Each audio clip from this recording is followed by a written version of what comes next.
महाराष्ट्र जगाला जगण्याचं सार शिकवणाऱ्या थोर साधू संतांचा देश, त्याचबरोबर परचक्राशी मजबूत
उपग्रहांचा आणि लेण्यांचा इतिहास फार हजारो वर्ष जुना, म्हणजे थेट गौतम बुद्धांच्या काळात जातो. त्या काळी गौतम बुद्धांच्या प्रसारासाठी त्यांच्या भिक्षूंसाठी 2 रात्रीचा निवारा किंवा पावसाळ्यात संपूर्ण पावसाळाभरासाठीचा निवारा म्हणून त्याचा उपयोग होईल. पण हळूहळू काळ जसा पुढे सरकत गेला तसा लेण्या खोदणाऱ्या कारागिरांच्या कलाकुसरींना पालवी फुटली. मग अशातच त्यांच्यामध्ये भित्तिचित्रे आणि सुबक मूर्त्या कोरल्या जाऊ लागल्या. नमस्कार. तर अनिल दुधाणे यांची मी अजून तुम्हाला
वर 8 इंच उंची असलेल्या एकूण 80 पायऱ्या हा राष्ट्रसंत गाडगेबाबा यांनी 1943 साली बांधलेला आहे.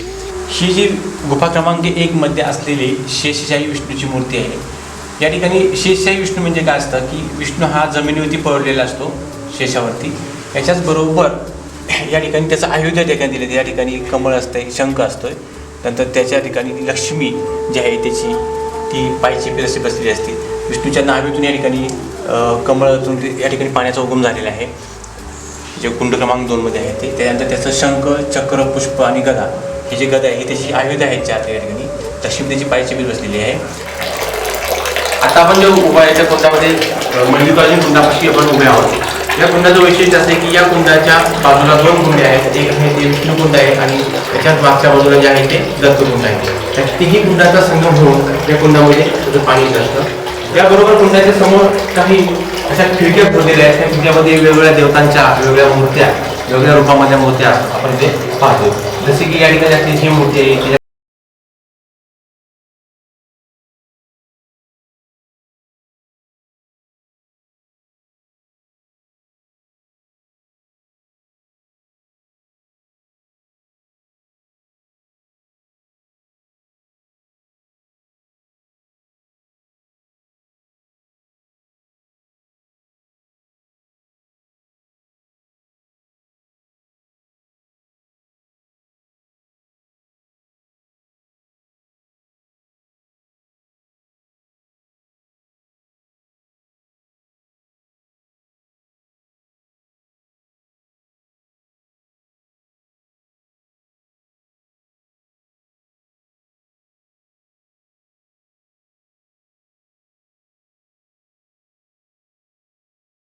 किंवा शिळा, तिला आपण वीरगळ असं म्हणतो. ह्याचा मूळ शब्द आहे तो आहे कानडी शब्द आहे वीर कल्लू.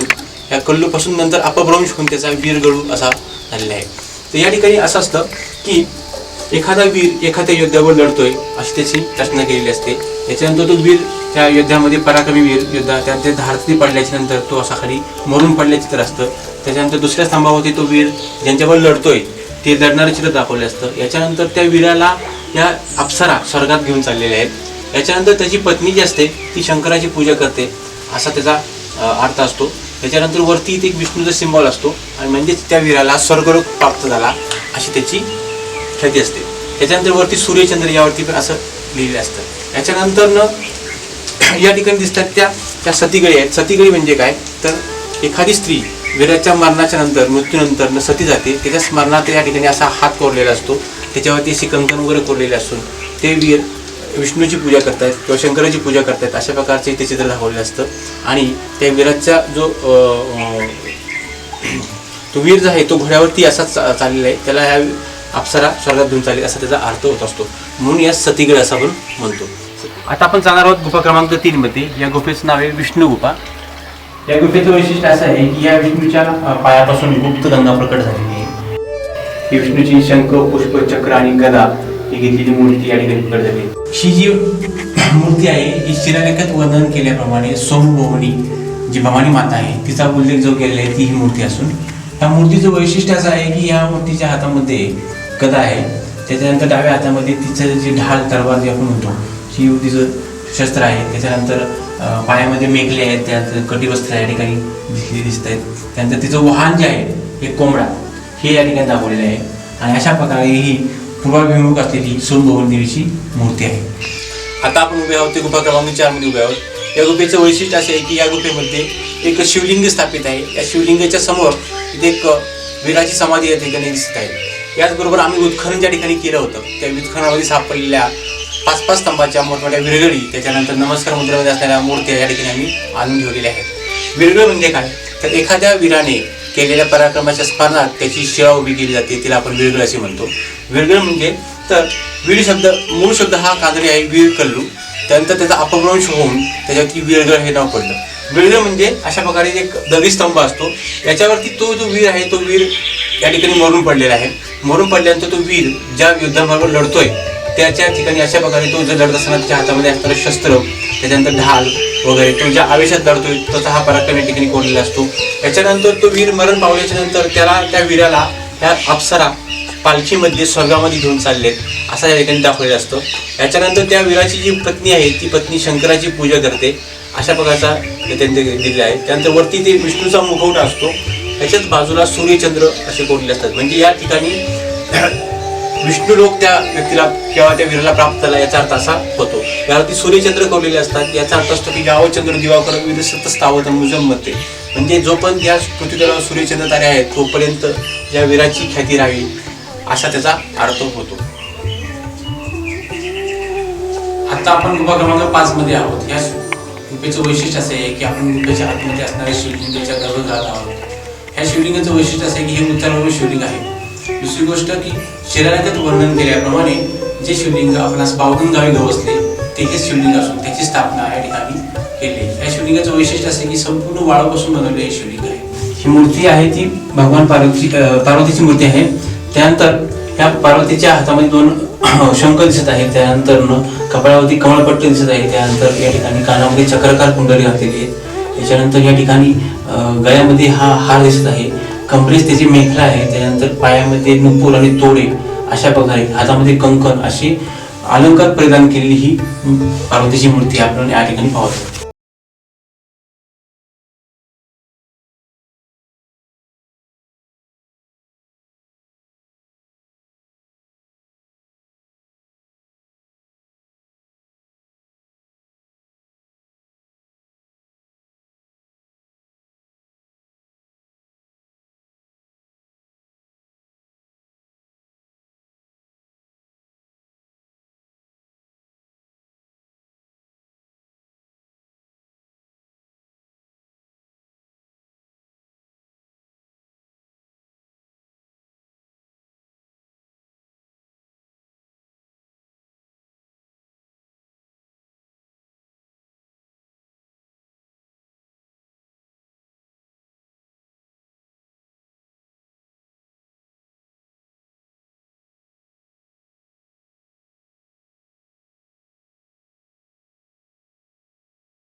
शिलालेखाची भाषा आहे ही देवनागरी पाली लिपीतील असल्यामुळे याचा कालावधी अंदाजे 9व्या ते 10व्या शतकापर्यंत जातो. या शिलालेखावरती अशा प्रकारे वर्णन केलेले आहे की या शिलालेखाच्या बरोबर दोन्ही बाजूला सूर्य आणि चंद्र कोरलेले आहेत. म्हणजेच याचा अर्थ असा होतो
साठी बेल आयकॉनवर क्लिक करा.